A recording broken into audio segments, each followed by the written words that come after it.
Good morning. It's Friday of the fourth week of Easter. We'll begin this morning with the first reading from today's Mass from the Acts of the Apostles. When Paul came to Antioch in Pisidia, he said in the synagogue, "My brothers, children of the family of Abraham, and those among you who are God-fearing, to us this word of salvation has been sent. The inhabitants of Jerusalem and their leaders failed to recognize him, and by condemning him, they fulfilled the oracles of the prophets that are read Sabbath after Sabbath. For even though they found no grounds for a death sentence, they asked Pilate to have him put to death. And when they had accomplished all that was written about him, they took him down from the tree and placed him in a tomb.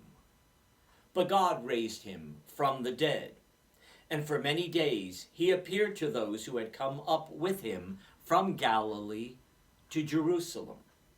These are now his witnesses before the people. We ourselves are proclaiming this good news to you, that what God promised our fathers, he has brought to fulfillment for us, their children, by raising up Jesus, as it is written in the second Psalm, 'You are my son, this day I have begotten you.'"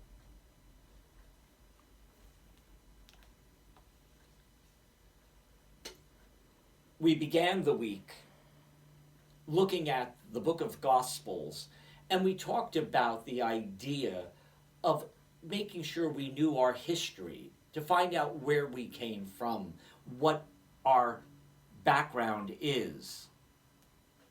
Today, I'm in the library, which is up in the classroom area of the community building, the office building.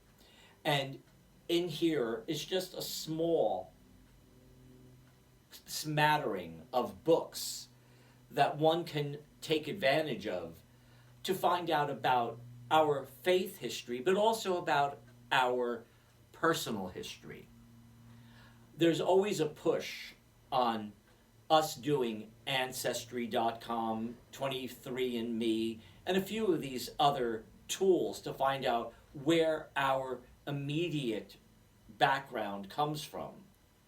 But once we get beyond that and start to recognize what our background truly is, we realize how rich our background can be.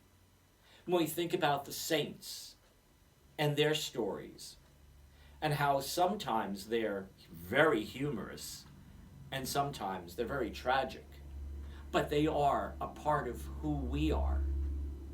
Even if they're in another part of the world, their life of faith does affect who we are, because we can learn something from them. I invite you, if you're computer literate, to go and Google something, anything. Church history, the Middle Ages, the Reformation, and just start there and see what happened. Or maybe go into First Christians, Constantinople, things that really made us who we are. When we do that, we can see something about us that is so unique.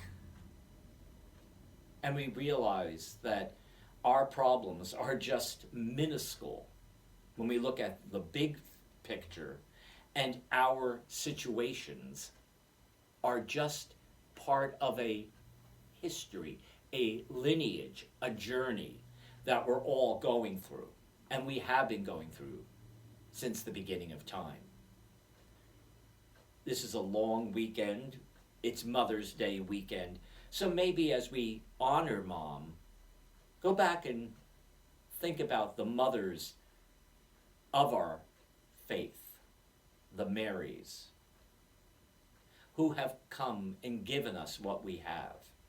And maybe by taking advantage of one of the books or the internet, we can really give ourselves a great knowledge of our faith, our family, and our future.